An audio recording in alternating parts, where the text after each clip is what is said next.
আজি আমি আলোচনা কৰিম লসাগুৰ বিষয়ে। লসাগু বা এলচিএম। লসাগুৰ সম্পূৰ্ণ ৰূপটো হৈছে লঘিষ্ঠ সাধাৰণ গুণিতক, যাক আমি ইংৰাজীত লিষ্ট কমন মাল্টিপুল বুলি কওঁ।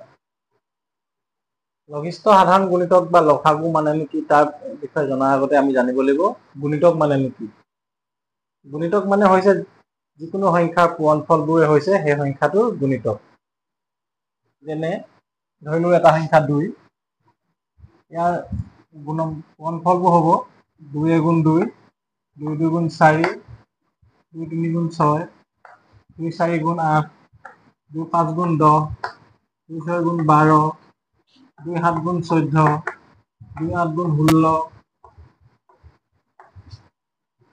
2 × 9 = 18। এনেদৰে আমি দুই গুণিতকসমূহ অসীমলৈকে পাই গৈ থাকিম। ঠিক তেনেদৰে যদি আন এটা সংখ্যা ধৰো 3, 3 গুণিতকসমূহ হ'ব 3 × 3, 3 × 2 = 6, 3 × 3 = 9, 3 × 4 = 12, 3 × 5 = 15, 3 × 6 = 18, 3 × 7 = 21। এনেদৰে 3 গুণিতকসমূহো আমি অসীমলৈকে পাই গৈ থাকিম। এতিয়া আমি গুণিতক মানেনো কি তাৰ বিষয়ে গম পালো। এতিয়া আমি জানিব লাগিব সাধাৰণ গুণিতক মানেনো কি। সাধাৰণ গুণিতক হৈছে, ধৰি ললো আমি 2 আৰু 3 এই দুটা সংখ্যাৰ গুণিতকসমূহ যিবোৰ সংখ্যা মিল আছে সেই সংখ্যাসমূহ হ'ব 2 আৰু 3 হ'ব সাধাৰণ গুণিতক। আমি 2 আৰু 3 গুণিতকসমূহৰ বহুতো সংখ্যা মিল থকা সংখ্যা পাম। তাৰ ভিতৰত এতিয়া আমি পাইছো 6 2ৰো এটা গুণিতক, 6 3ৰো এটা গুণিতক। ঠিক তেনেদৰে 12 2ৰো এটা গুণিতক, 3ৰো এটা গুণিতক। এইদৰে মিল থকা সংখ্যাবোৰে হৈছে সংখ্যা দুটাৰ সাধাৰণ গুণিতক।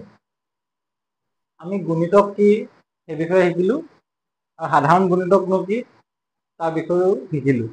এতিয়া আমি জানিব লাগিব লঘিষ্ঠ সাধাৰণ গুণিতক মানেনো কি। লঘিষ্ঠ মানে হৈছে সৰু, অৰ্থাৎ ইয়াৰ পৰা এটা কথা বুজিব পাৰি যে আটাইতকৈ সৰু মিল থকা গুণিতকটোৱে হৈছে লঘিষ্ঠ সাধাৰণ গুণিতক। অৰ্থাৎ 2 আৰু 3 এই সংখ্যা দুটাৰ মিল থকা আটাইতকৈ সৰু সংখ্যাটো কি, সেইটো হৈছে 6। 2 আৰু 3 এই সংখ্যা দুটাৰ মিল থকা আটাইতকৈ সৰু গুণিতকটোৱে হ'ব লঘিষ্ঠ সাধাৰণ গুণিতক। ঠিক তেনেদৰে বেলেগ সংখ্যাৰ বাবে বেলেগ হ'ব। এতিয়া আমি দুটা নতুন সংখ্যা লৈ চাম। ধৰি লও এটা সংখ্যা 4 আৰু এটা সংখ্যা 5। 4 গুণিতকসমূহ হ'ব 4, 8, 12, 16, 20, 24। ঠিক এনেদৰে আমি 4 গুণিতকসমূহ অসীমলৈকে পাই গৈ থাকিম। ঠিক তেনেদৰে 5ৰ গুণিতকসমূহ চালে আমি পাম 5, 10, 15, 20, 25। ঠিক এনেদৰে আমি 5ৰ গুণিতকসমূহ অসীমলৈকে পাই গৈছো। এতিয়া আমি 4 আৰু 5ৰ গুণিতকসমূহৰ কোনবোৰ সংখ্যা মিল আছে সেই সংখ্যাবোৰ চাম। প্ৰথমতে এতিয়া প্ৰথম মিল থকা সংখ্যাটো হৈছে 20। 20 4ৰো এটা গুণিতক, 20 5ৰো এটা গুণিতক। ইয়াৰ আগত 4 আৰু 5ৰ গুণিতকসমূহৰ কোনো মিল নাই, সেইবাবে আমি প্ৰথম সংখ্যা পাইছো 20 মিল থকা সংখ্যা। গতিকে 4 আৰু 5ৰ লসাগু হ'ব 20। 20 সংখ্যাটো 4ৰেও হৰণ যায় আৰু 5ৰেও হৰণ যায়। কিন্তু ইয়াৰ আগৰ সংখ্যাকেইটাক 4ৰে যদি হৰণ যায় তেতিয়া 5ৰে হৰণ নাযায়, যদি ক'ৰবাত 5ৰে হৰণ যায় তেতিয়া 4ৰে হৰণ নাযায়। ইয়াৰ পৰা আমি এটা কথা গম পালো, 4 আৰু 5 এই সংখ্যা দুটাই হৰণ যোৱা আটাইতকৈ প্ৰথম সংখ্যাটোৱে হ'ব 4 আৰু 5ৰ লসাগু। ধৰি ললো আমাক দুটা সংখ্যা দিছে, এটা সংখ্যা 9 আৰু এটা সংখ্যা 12, আৰু এই 9 আৰু 12ৰ লসাগু আমাক উলিয়াবলৈ দিয়া হৈছে। তাৰ বাবে আমি কি কৰিব লাগিব, 9 আৰু 12ৰে হৰণ যোৱা আটাইতকৈ সৰু সংখ্যাটো আমি বিচাৰি উলিয়াব লাগিব। 9 আৰু 12ৰে হৰণ যোৱা আটাইতকৈ সৰু সংখ্যাটোৱে হ'ব 9 আৰু 12ৰ লসাগু। আমি চাম এতিয়া 9 গুণ 9, 9ৰে হৰণ যায় কিন্তু 12ৰে 9 হৰণ নাযায়, সেইবাবে এইটো আমাৰ লসাগু নহয়। তাৰপিছত চাম 18, 2 9 গুণ 18, 18ক 9ৰে হৰণ যায় কিন্তু 18ক 12ৰে হৰণ নাযায়, সেইবাবে 18ও আমাৰ লসাগু নহয়। 3 9 গুণ 27, 27টোক আমি পাতি চাম। 27ক 9ৰে হৰণ যায় কিন্তু ঠিক আগৰ কেইটাৰ দৰে 12ৰে হৰণ নাযায়, সেইবাবে এইটো আমাৰ লসাগু নহয়। 4 9 গুণ 36, 36ক 9ৰে হৰণ যায়, 12ৰে হৰণ যায় নে নাযায় চাম আমি। 12 3 বাং 36, অৰ্থাৎ 9ৰেও 36ক হৰণ যায়, 36ক 12ৰেও হৰণ যায়। গতিকে 9 আৰু 12 আমি লসাগু কিমান পালো? 9 আৰু 12ৰ লসাগু পালো আমি 36। এইটো এতিয়া হয় নে নহয় আমি নিয়মৰ দৰে উলিয়াই কৰি চাম। 9 আৰু 12ক হৰণ যোৱা আটাইতকৈ সৰু সংখ্যাটো আমি এতিয়া হৰণ কৰিম। 9 আৰু 12ক হৰণ যোৱা আটাইতকৈ সৰু সংখ্যাটো হৈছে 3। 3য়ে 9 হৰণ কৰিলে পাওঁ আমি 3 3 গুণ 9, আৰু 3য়ে 12 হৰণ কৰিলে পাওঁ আমি 3 4 গুণ 12। এতিয়া আমি প্ৰথম সংখ্যাটোক প্ৰথমে হৰণ কৰি ল'ম। এতিয়া 3ৰে যদি হৰণ কৰোঁ আমি কিমান পাম? 3 গুণ 3, কিন্তু 3ক 4ৰে হৰণ নাযায়, সেইবাবে আমি 4টো তললৈ লৈ আহিম। যিহেতু আমি 3ৰ তলত বিপৰীতে 1 পালো, ইয়াক আৰু হৰণ কৰিবলৈ প্ৰয়োজন নাই। এতিয়া আমি হৰণ কৰিব লাগিব 4ক। 4ক হৰণ যোৱা আটাইতকৈ সৰু সংখ্যাটো কি? সেইটো হৈছে 2। 2ৰে যদি আমি 4ক হৰণ কৰোঁ কেইবাৰ যাব? 2 2 গুণ 4। 1টো তললৈ নমাই দিম আমি। এতিয়া 2ক হৰণ যোৱা আটাইতকৈ সৰু সংখ্যাটো কি? 2ক হৰণ যোৱা আটাইতকৈ সৰু সংখ্যাটো 1 আৰু 2। 1ৰ বাহিৰে 2ক 2ৰে হৰণ যায়। 1টো তললৈ নামি আহিব। 2ক আমি এবাৰ 2ৰে হৰণ কৰিলে কিমান পাম? 1। এতিয়া আমি ইয়াত 1ৰ বিপৰীতে ইয়াত এটা 1 পালো আৰু ইয়াত এটা 1 পালো। দুটা সংখ্যাৰ বিপৰীতে যেতিয়া আমি 1 পাম, তাৰপিছত আৰু আমি আগবাঢ়িব নালাগে। এতিয়া বাওঁফালে থকা সংখ্যাবোৰ পূৰণ কৰিলে আমি যিটো পূৰণফল পাম, সেই পূৰণফলটো হ'ব 9 আৰু 12ৰ লসাগু। এতিয়া আমি কিমান পাইছো? 3 2টা, 2 2টা আৰু 1 2টা।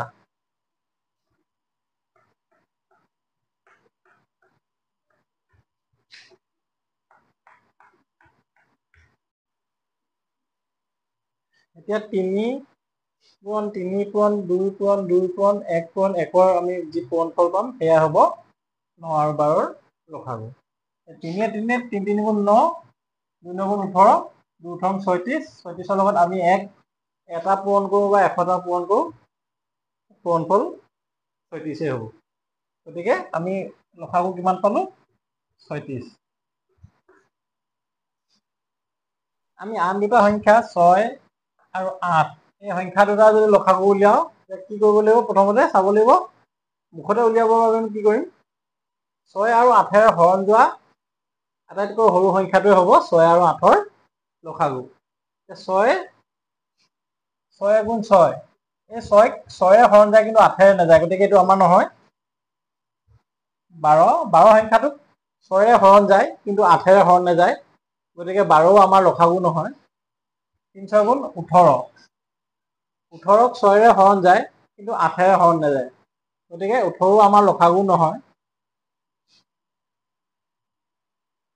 4 6 গুণ 24, 24ক 6ৰে হৰণ যায় আৰু 24ক 8ৰেও হৰণ যায়। 3 8 গুণ 24, গতিকে 6 আৰু 8ৰ লসাগু আমি কিমান পালো? 6 আৰু 8ৰ লসাগু পালো আমি 24। যদি আমি মুখতে উলিয়াব বিচাৰো, আমি এনেদৰে উলিয়াব পাৰো। 6 আৰু 8ৰ লসাগু আমি কিমান পালো এতিয়া? 24। এইটো হয় নে নহয় আমি নিয়মৰ মাজেৰে কৰি চাম। 6 আৰু 8ৰ হৰণ যোৱা আটাইতকৈ সৰু সংখ্যাটো হৈছে 2। 2 3 গুণ 6 আৰু 2 4 গুণ 8। তেনেদৰে 3ৰে হৰণ কৰিলে এবাৰ যাব, 3ক 4ৰে হৰণ নাযায়, আৰু আমি 4ক তললৈ নমাই লৈ আহিম। এতিয়া আমি 4ক কিহেৰে হৰণ কৰিম? 4ক আমি হৰণ কৰিম 2ৰে। 1টো তললৈ নামি আহিব, 2 2 গুণ 4। এতিয়া আমি 2ক যদি 2ৰে হৰণ কৰোঁ কিমান পাম? 2 গুণ 2। আমি দুইটা সংখ্যা বিপৰীতে 1 1 পালো আৰু আমি আগবাঢ়িব নালাগে। এতিয়া আমি কি কৰিব লাগিব? বাওঁহাতৰ সংখ্যাকেইটা পূৰণ কৰিলে যিটো পূৰণফল পাম সেয়াই হ'ব 6 আৰু 8ৰ লসাগু। এতিয়া আমি কি পালো? আমি পালো 2 পূৰণ 3 পূৰণ 2 পূৰণ 2। এককেইটা পূৰণ কৰিব নালাগে। এতিয়া আমাৰ পূৰণফল কিমান হ'ব? 2 3 গুণ 6, 2 6 গুণ 12, 2 12 24। 6 আৰু 8ৰ লসাগু কিমান পালো আমি? 24। ঠিক এনেদৰে যিমান ডাঙৰে সংখ্যা নহওক লাগিলে আমি এইটো পদ্ধতিৰ সহায়ত সংখ্যাকেইটাৰ লসাগু উলিয়াব পাৰোঁ। আমাক যদি 3টা সংখ্যা দিয়া থাকে, ধৰি ললো 12, 14, 16, এই 3টা সংখ্যা আমাক লসাগু উলিয়াবলৈ দিয়ে, তেতিয়াও আমি 2টা সংখ্যাৰ বাবে যেনেদৰে উলিয়াইছিলো 3টা সংখ্যাৰো আমি তেনেদৰে উলিয়াব লাগিব। 4টা সংখ্যা হলেও আমি তেনেদৰে উলিয়াব লাগিব। গতিকে আমি এইকেইটা কৰি চাম। 2ৰে হৰণ কৰিলে আমি কিমান পাম? 2 6 গুণ 12, 2 7 গুণ 14, 2 8 গুণ 16। আমি 2ৰে হৰণ কৰিম। 2 3 গুণ 6, যিহেতু 2 7ক হৰণ কৰিব নোৱাৰি, সেইবাবে 7টো তললৈ নামি আহিব আৰু 2 4 গুণ 8। এতিয়া আমি 3টোক কিহেৰে হৰণ কৰিলে 1 পাম? 3ক আমি 3ৰে হৰণ কৰিলে 1 পাম। গতিকে আমি 3 3 গুণ 3, 7ক 3ৰে হৰণ কৰিব নোৱাৰি, গতিকে আমি 7টো তললৈ নমাই দিম।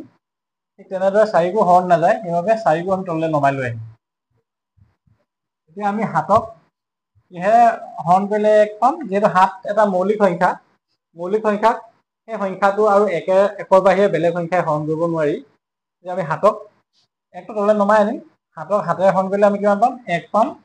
যিহেতু 7ক 4ক 7ৰে হৰণ কৰিব নোৱাৰি, সেইবাবে আমি 4টোকো তললৈ নমাই লৈ আহিম। এতিয়া আমি 4ক কিহেৰে হৰণ কৰিম? 4ক আমি হৰণ কৰিম 2ৰে। 1 2টা তললৈ নামি আহিব। 2 2 গুণ 4। 2ৰে হৰণ কৰিলে আমি 1 পাম। গতিকে যিহেতু আমি সংখ্যাকেইটাৰ প্ৰতিটো সংখ্যা বিপৰীতে 1 পালো আৰু আমি আগবাঢ়ি নাযাওঁ, এতিয়া আমি বাওঁহাতৰ যিবোৰ সংখ্যা পাইছো সেই সংখ্যাকেইটা পূৰণ কৰিলেই আমি 12, 14 আৰু 16ৰ লসাগু পাই যাম। এতিয়া আমি কি কি পূৰণ কৰিব লাগিব? আমি পূৰণ কৰিব 2 পূৰণ 2 পূৰণ 3 পূৰণ 8 পূৰণ 2 পূৰণ 2। এতিয়া 2 কেইটা আছে? 2 আছে 4টা। 2 2 গুণ 4, 2 4 গুণ 8, 2 8 গুণ 16, 3 16 48। 48ৰ লগত 7 পূৰণ কৰিলে কিমান? 7 56, 6 কৰিব 5, 4 28, 28 5 33। আমি কিমান পালো? 336।